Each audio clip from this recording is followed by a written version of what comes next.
வாழ்க வளமுடன். திருச்செந்தூர் முருகனை இந்த நாளில் சென்று வழிபடுங்கள். குழந்தை வரம், திருமண வரம் கிடைக்கும்.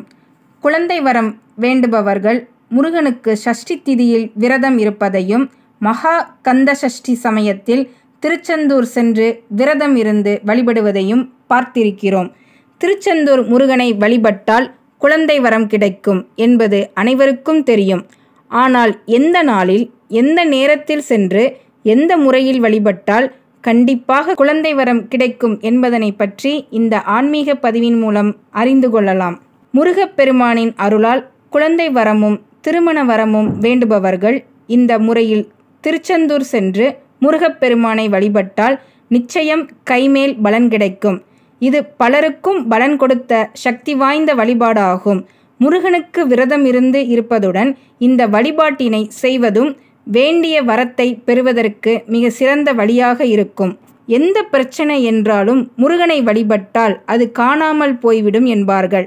வந்த வினையும் வருகின்ற வல்வினையும் கந்தன் என்ற பெயர் சொல்ல கலங்கிடுமே என திருப்புகழில் அருணகிரிநாதரே சொல்லி உள்ளார்.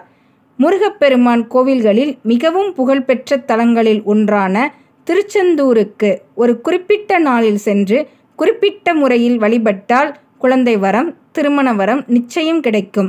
குழந்தை வரம் தரும் சஷ்டி விரதம் தோன்றிய தலம் திருச்செந்தூர் என்பதால் அங்கு சென்று முருகனை வழிபட்டால் நிச்சயம் வேண்டுதல் கைகூடும். குழந்தை வரம், திருமண வரம், பிரிந்த கணவன் மனைவி ஒன்று சேர வேண்டும் என்கிறவர்கள் முருகப்பெருமானை வியாழக்கிழமைகளில் சென்று வழிபடலாம். வியாழக்கிழமை காலை 6 முதல் 7:30 வரையிலான நேரம் யமகண்ட நேரம். அதனால் அந்த நேரத்தில் கோவிலுக்குள் செல்வதை தவிர்த்துவிட வேண்டும்.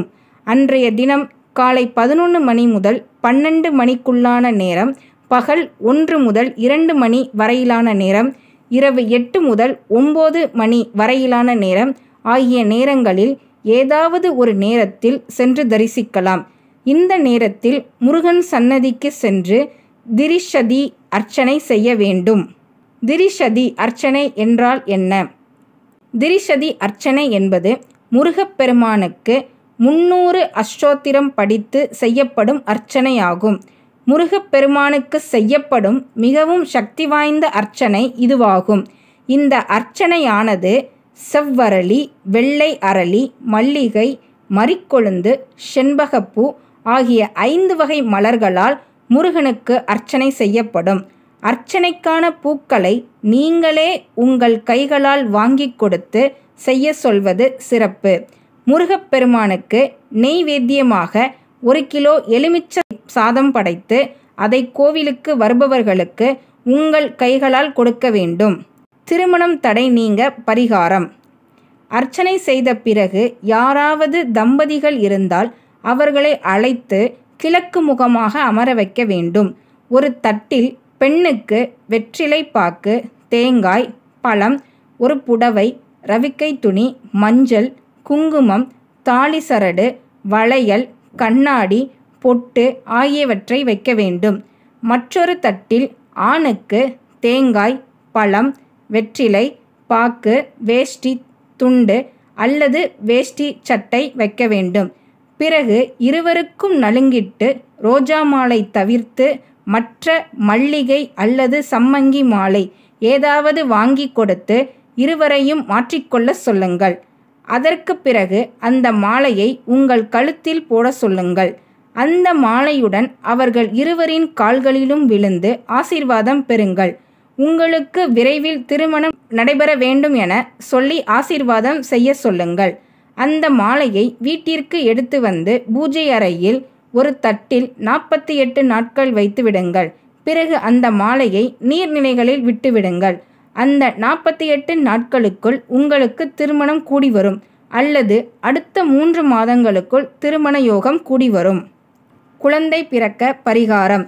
குழந்தை இல்லாதவர்கள் இதேபோல் முருகனை வழிபட்ட பிறகு யாராவது ஒரு கர்ப்பிணி பெண்ணை அழைத்து கிழக்கு முகமாக அமர வைத்து அவர்களுக்கு தேங்காய், பழம், வெற்றிலை பாக்கு, பூ, புடவை ஆகியவற்றை வைத்து கொடுங்கள். அவர்களுக்கு என்ன பிடிக்கும் என கேட்டு வாங்கி சாப்பிட கொடுங்கள். பிறகு மட்டை தேங்காய் ஒன்றை வாங்கி அந்த கர்ப்பிணி பெண்ணிடம் கொடுத்து அவர்கள் கால்களில் விழுந்து ஆசீர்வாதம் வாங்குங்கள். பிறகு உங்களின் புடவை முந்தானையை பிடித்து, அம்மா, எனக்கு குழந்தை வரம் கொடு எனக் கேட்டு அந்த மட்டை தேங்காயை முந்தானையில் வாங்கி உங்களின் வயிற்றில் குழந்தை இருப்பது பிறகு மீண்டும் அந்த பெண்ணின் காலில் விழுந்து ஆசீர்வாதம் வாங்கி கொண்டு முருகப்பெருமானின் சன்னதிக்குச் சென்று 33 அகல்களில் நெய் தீபம் ஏற்றுங்கள். பிறகு 33 முறை முருகப்பெருமானை சுற்றி வாருங்கள். தேங்காய் வழிபாடு. அந்த மட்டை தேங்காயை வீட்டிற்கு எடுத்து வந்து பூஜை அறையில் வைத்து தினமும் முருகனின் 108 அஷ்டோத்திரம் சொல்லி மலர்களால் அந்த மட்டை தேங்காய்க்கு அர்ச்சனை செய்யுங்கள். கர்ப்பம் உறுதி ஆன பிறகும் இந்த வழிபாட்டினை தொடர்ந்து செய்யுங்கள். குழந்தை பிறந்த பிறகு அந்த மட்டை தேங்காயை திருச்செந்தூர் கோவிலுக்கு எடுத்துச் சென்று முருகப்பெருமான் சன்னதியில் வைத்து வணங்கிவிட்டு அதே கோவிலேயே வைத்துவிட்டு குழந்தை பெயரில் ஒரு அர்ச்சனை செய்துவிட்டு வர வேண்டும். இந்த பரிகாரத்தை நம்பிக்கையுடன் செய்பவர்களுக்கு நிச்சயம் குழந்தை பாக்கியம் கிடைக்கும். எங்களுடைய பதிவு உங்களுக்கு பிடித்திருந்தால் லைக் பண்ணுங்க, ஷேர் பண்ணுங்க. மீண்டும் தொடர்ந்து இது போல பல பதிவுகளை பார்ப்பதற்கு எங்கள் சேனலை சப்ஸ்கிரைப் செய்து பெல் ஐக்கானை கிளிக் செய்து கொள்ளவும். நன்றி, வணக்கம்.